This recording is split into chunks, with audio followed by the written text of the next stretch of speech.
नमस्कार। निराला कंस्ट्रक्शन में आप सभी का बहुत बहुत स्वागत है और मैं हूं आपका दोस्त इंजीनियर प्रभात कुमार सिंह। दोस्तों, आज की इस वीडियो में मैं आप लोग को एक बनता हुआ घर के लिए जो छत के ढलाई से पहले तक का पूरा काम किया गया है, इसके बारे में बताना चाहता हूं, दिखाना चाहता हूं कि आखिर इस घर का कंस्ट्रक्शन को किस तरीके से किया जा रहा है। अगर आप इस तरीके से घर के लिए काम करवाते हैं तो छत की ढलाई से पहले तक का कितना रुपये तक का खर्चा आ सकता है, इसके बारे में पूरी जानकारी देना चाहता हूं। इस घर के बारे में और बहुत अच्छे तरीके से समझ पाएँ, इसलिए मैं आप लोग को इस बनते हुए घर के अंदर भी लेकर चलूँगा, दिखाऊंगा कॉलम से लेकर ये जो बीम है, प्लिंथ बीम है, लिंटल बीम है, लगने वाला जो सरिया है, इसके बारे में पूरी जानकारी दे दूंगा, जिससे आपको अपने बनने वाले घर के लिए आइडिया लग जाएगा। सीढ़ी के बारे में बताऊंगा, उसके साथ साथ इस घर में कहाँ पे गलती काम किया जा रहा है जिसको आपको अपने घर में नहीं करवाना चाहिए, इसके बारे में भी जानकारी देने वाला हूँ। तो वीडियो के लास्ट तक बने रहिएगा। साथ में एक बात और बताना चाहता हूँ कि अगर आप अपने बनने वाले घर का नक्शा चाहते हैं तो मुझसे बात करते हुए आप नक्शा बनवा सकते हैं। साइज़ का बात कर लें तो इस घर के लिए जो साइड व्यू है, मतलब वहाँ से लेकर यहाँ तक, वो 40 फीट का है। जो बैक व्यू है यहाँ से लेकर वहाँ तक, वो भी 40 फीट का, मतलब 1600 स्क्वायर फीट में घर को बनाया जा रहा है। फ्रंट एलिवेशन उधर है, अभी चल कर दिखाऊंगा। साइड एलिवेशन में यहाँ पे एक एग्जिट डोर भी दिया गया, जिससे आपातकालीन स्थिति में यूज़ किया जा सकता है। तो ज़्यादा लेट ना करते हुए चले चलते डिफरेंट एंगल से देखते हैं। एक बात और, हालांकि यहाँ से आप समझ सकते हैं कि यहाँ पे जो ग्राउंड का लेवल है, जो अगल बगल का जो ज़मीन है, वहाँ से लगभग 4 फीट के आसपास तक का ऊंचाई में इस घर के लिए जो प्लिंथ बीम है उसका काम किया गया, मतलब 4 फीट की ऊंचाई में घर का फर्श बनाने का काम किया गया है, जो कि एक अच्छा हाइट माना जाता है। 7 फीट की ऊंचाई पे लिंटल बीम का काम किया गया है।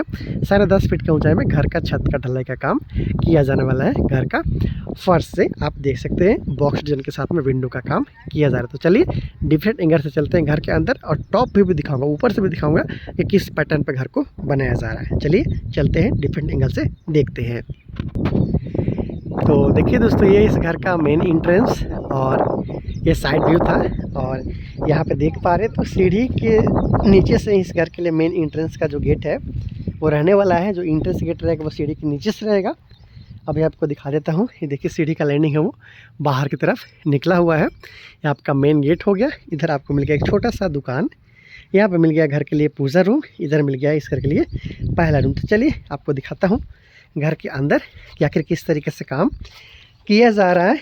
और इस तरीके से जब मेन एंट्रेंस के साथ आपका सीढ़ी में रहता है तो बनाने में काफ़ी ध्यान देना होता है, क्योंकि आपका मेन जो दरवाज़ा है उसका हाइट का भी ख्याल आपको करना होता है। कम से कम 12 से 13 स्टेप अगर आप इस तरीके से लगाते हैं तब जाकर आपको 7 फीट का हाइट मिलता है, जिसके नीचे से आप दरवाज़ा रख सकते हैं। तो घुसने के साथ ही यहाँ पे सीढ़ी है, लेफ्ट साइड में दुकान है, इसके साथ साथ बीच में हॉल के साथ साथ डाइनिंग एरिया है। वहाँ पे पीछे का जो कॉर्नर है किचन है।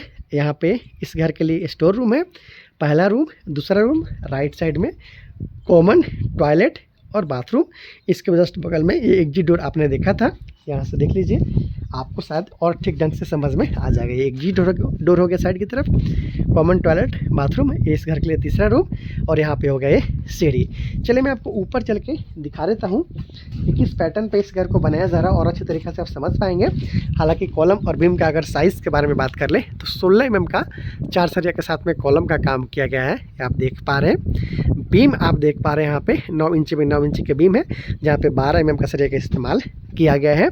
कॉलम का साइज़ का बात कर ले तो 9 इंच में 9 इंच का ये घर का ज़्यादातर कॉलम का काम यहाँ पे किया गया है। घर का फर्श वगैरह बनाने का काम पूरा बाकी है।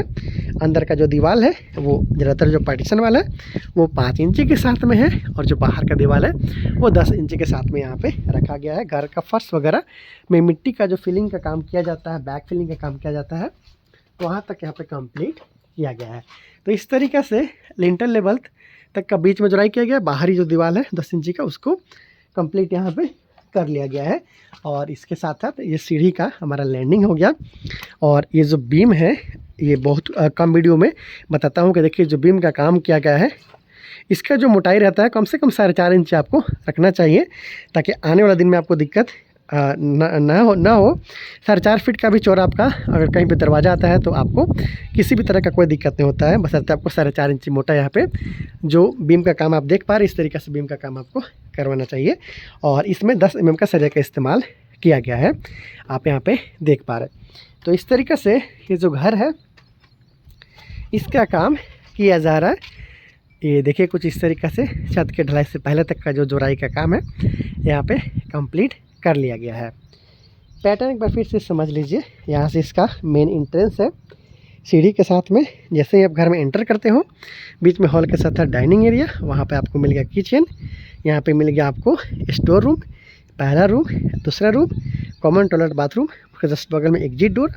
यहाँ पे हो गया इस घर के लिए तीसरा रूम, यहाँ पे हो गया इस घर के लिए आपका छोटा सा दुकान, उधर हो गया पूजा रूम। तो इस तरीक़े से इस घर का काम को किया जा रहा है। छत के ढलाई से पहले तक का जो जुड़ाई का काम है ऑलमोस्ट कंप्लीट यहाँ पे आप हुआ देख पा रहे। तो इस तरीक़े से 1600 स्क्वायर फीट में, मतलब 40 फीट बाई 40 फीट में इस घर का काम को किया जा रहा है। और अगर बात कर लें कि इतना काम करवाने में कितने रुपये तक का खर्चा है वो आ सकता है, तो इस घर का जो मिस्त्री और ठेकेदार के द्वारा अब तक जो काम किया गया है, तो इतना काम कराने में लगभग 6 से 6.5 लाख के आसपास तक में खर्चा है वो आ चुका है इसमें। और नीचे का फर्श वगैरह बनाने का काम अभी तक देख पा रहे कि बाकी है। और इस तरीक़े से इसमें ब्रिक सोलिंग किया जाएगा नीचे में, उसके बाद घर का फर्श वगैरह बनाया जाएगा, छत का ढलाई किया जाएगा, प्लास्टर का काम किया जाएगा, खिड़की वगैरह दरवाज़ा लगाया जाएगा। वो सब आने वाले दिन में आपको अपडेट दूंगा और लास्ट में दिखाऊंगा कि इस घर को बनाने में कितना रुपये तक का खर्चा लगा। तो अगर आप अपने बनने वाले घर के लिए प्लानिंग कर रहे हैं तो उम्मीद है इस बनते हुए घर को देखते हुए अपने बनने वाले घर के लिए आपका आइडिया ज़रूर लग गया होगा। तो बहुत सारा वीडियो के लिए आप चैनल को सब्सक्राइब ज़रूर कर लीजिएगा। Thank you so much.